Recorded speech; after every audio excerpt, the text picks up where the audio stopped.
story about two things.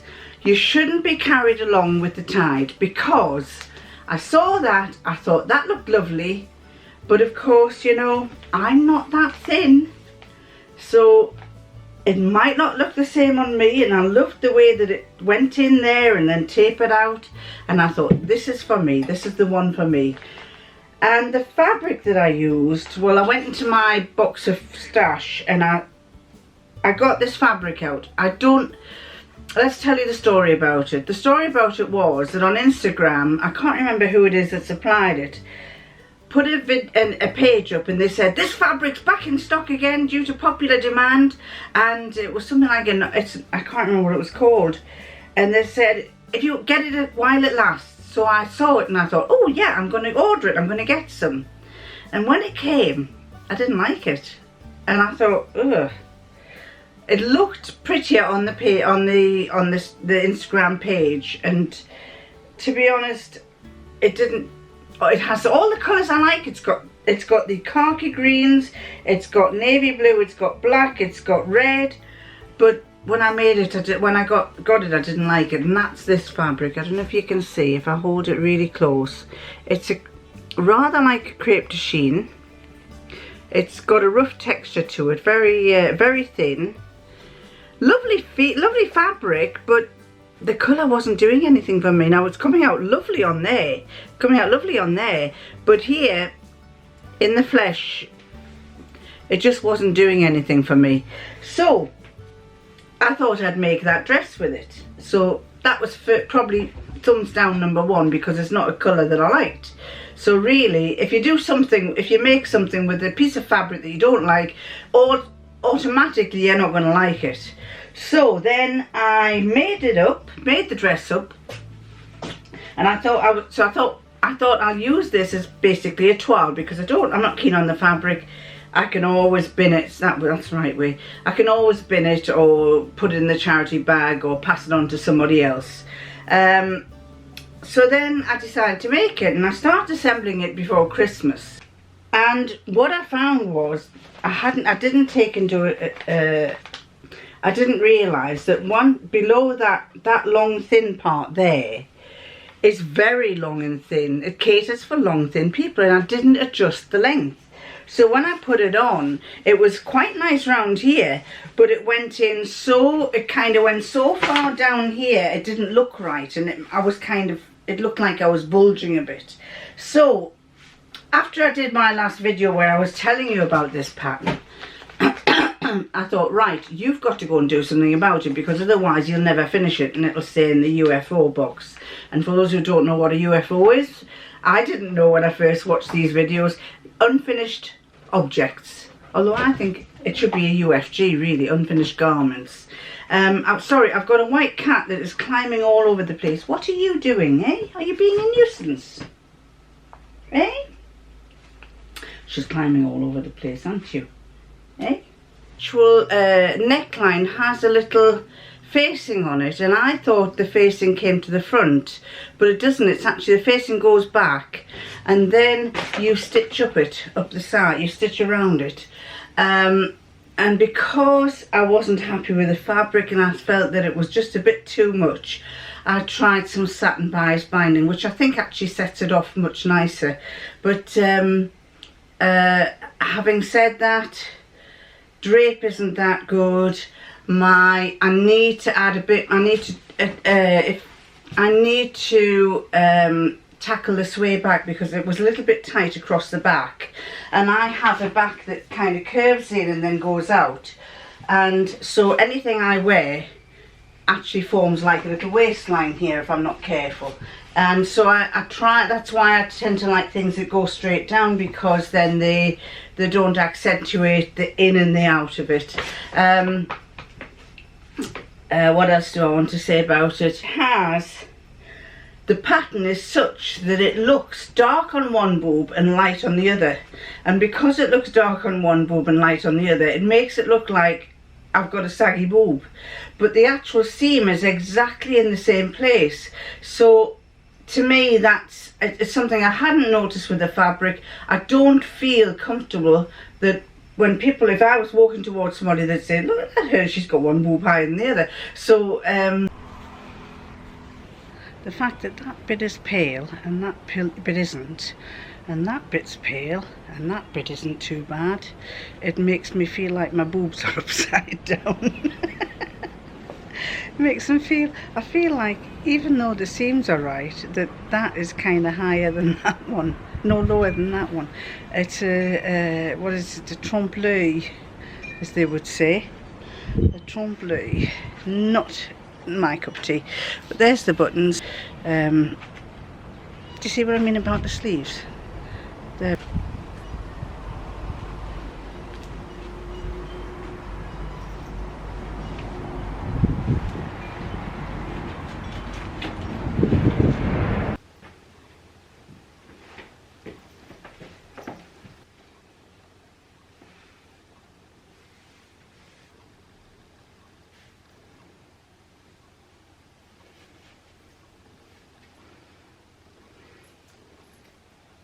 Very baggy there. Something needs to be done, but if I try to take that in there, that's going to make it far too high here. So I just feel that there's something wrong with this. So the pattern has what looks like a facing on it. Don't know if you can see there. It has what looks like a facing on the outside, but that's actually the facing on the inside, and you just top stitch around it. Because of that, I felt that it was just too much of a sameness, so I did a black bias one with it, especially with it being kind of a first attempt toile. The other thing that I noticed was that and I've already pointed that out, the sleeves are very baggy. Even on this lady, you can see the bag on her sleeves. They're very baggy. They don't look right. And yet it's a, you know, really nice dress. I think I would have liked a bit more flare here. I would have preferred that. That looks, obviously because she's thinner, it looks more flared than on me. If I did it again, would you do it again? Possibly, but it's going to need an awful lot of adjustments. It was too tight across the back. There is supposed to be a gathered section, like a little gathered section on both sides on the back, but I didn't do that. I didn't need it, so I didn't have any gathered section, and yet it was still going in. So I think if I did do it again, then I would need to expand the back a bit and compensate for a sway back. I think with the right fabric and a bit more adjustment on the pattern, but for me it needs an awful lot of fiddling about.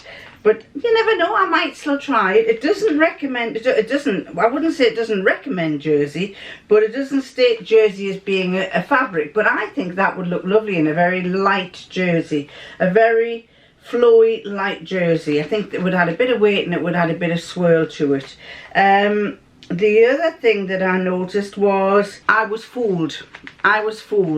And where I was fooled was, the first thing I looked at was size 18 and 44, and I read that as being the bust. But no, it isn't. You have to be careful with New Look, because the 44 was the European size and it was actually a 40 bust. So as I said, I was a 44, and so I had to up it 4 inches. And the waist 4 inches I think it was, and the hips 6 inches. I'm a 48, so that's 42. I'm reading this backwards. And again, I didn't measure the back neck to waist, which says 17 inches. Now, I don't know if I'm 17 inches. Am I 17 inches? Let's see if I can do a back neck to waist. So from the nape of my neck to my waist, which is there, don't know if you can see there, that is 15 inches. That's where my waist is. So I really needed, that's what I meant, I had to lift it up a bit, because I never read the instructions. I'm very, very bad at reading instructions. I took a quick glimpse of it, and then I took everything into my sewing room and said, right, on we go. And I had marked where the gather marks were. I didn't measure things out properly, so my bad as they say, my fault. So yes, it is a nice pattern. I would have to sort the sleeve out though. There's an awful lot of bagginess. Didn't like that at all. So if you have a slim, it would be great if you have a slim waist. If you don't have a slim waist, and some of us are, I know I go in and out because I'm pear-shaped. What am I? I can't remember what I am. I go out and then in and then out. And some people, when you put weight on, you tend to go straight down. Well, if you're straight down, that's probably going to accentuate around your waist area. If it does, you need it a bit baggier. You will need to add a few inches to the sides to give it a bit more space to move. So yes, that is the new, well, I've told you all about it. That's a new look 6574. We were all in the midst of this coronavirus. We've had, some people have been in the midst of flooding in England. There are other things, you know, I mean, Chinese are suffering with this coronavirus and it's starting to take over in other countries. My daughter she works in a doctor's surgery, and she works in the back office writing out the consultants' notes and things and prepping the notes for when they've seen patients. And you can imagine my shock when I read on the news. I suddenly get on my phone. I suddenly get this news flash that tells me that a doctor's surgery in Hazelmere has had a man who has had coronavirus, and they don't know where he's got it from. And I'm thinking, well, there's only one doctor's surgery in Hazelmere, and my daughter works there, and she's never told me anything about it. So then she didn't ring me until later on. No, I think she rang me the next day, and she said, Mum, we were told not to say anything, not even to family. So I thought, all right, okay. And so they had to keep quiet, and it was a patient that came in. They had to close the surgery and completely what do you call it, deep clean it. And she also said that as they were doing it, apparently the press, when the press found out, they were hanging around the buildings looking. Apparently they had to pull the blinds down but open the windows, and the press was standing there trying to. Apparently there was a few press officers trying to see what was going on. I said, I asked her if she was worried, and she said, well, at the moment, no. She said, I'm not too worried.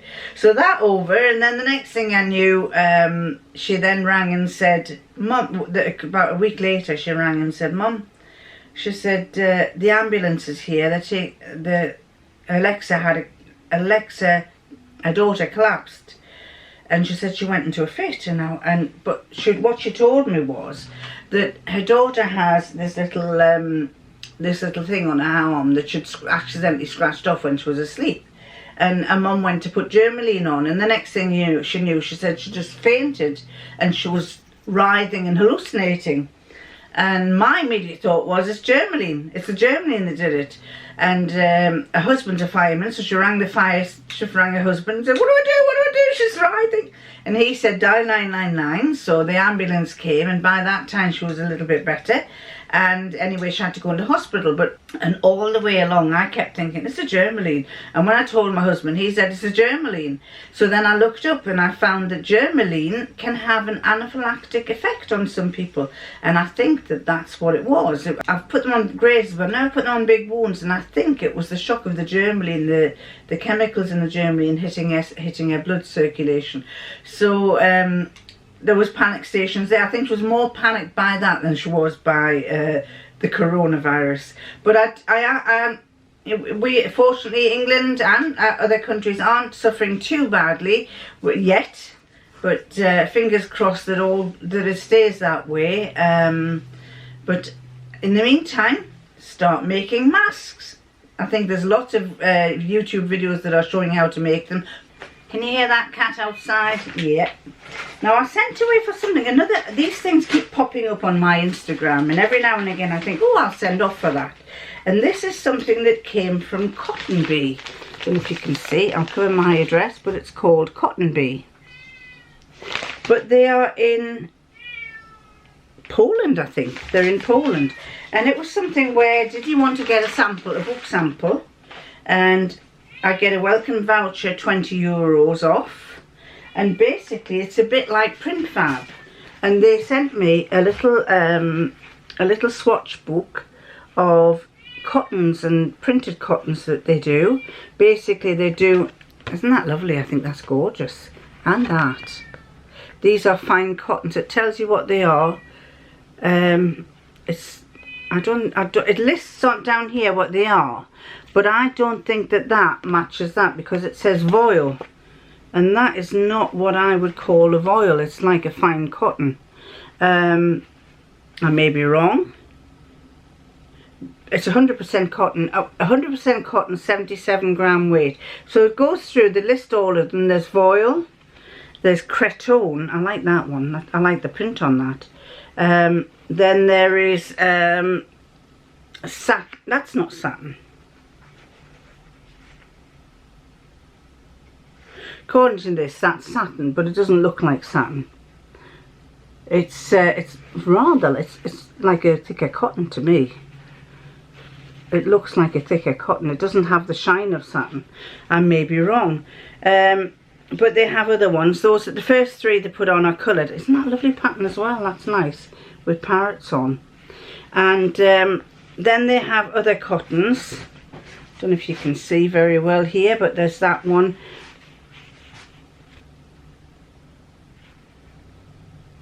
And then there's a canvasy type thing. Then they go back to, this is like a polyester knit. Doesn't stretch though. It looks like a knitted fabric, but it doesn't stretch.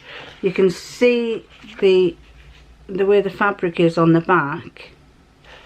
Then we have another fine jersey. That's a jersey. That's got a stretch. And that's a nice pattern as well, isn't it? And then another one to show you a plain jersey. That's like a t-shirt jersey. Then they've given us a picture of a dog tooth. That's a jersey as well, in a dog tooth. Stretches both ways. I don't know if you can see that, but if I turn it that way you might see the back of the fabric.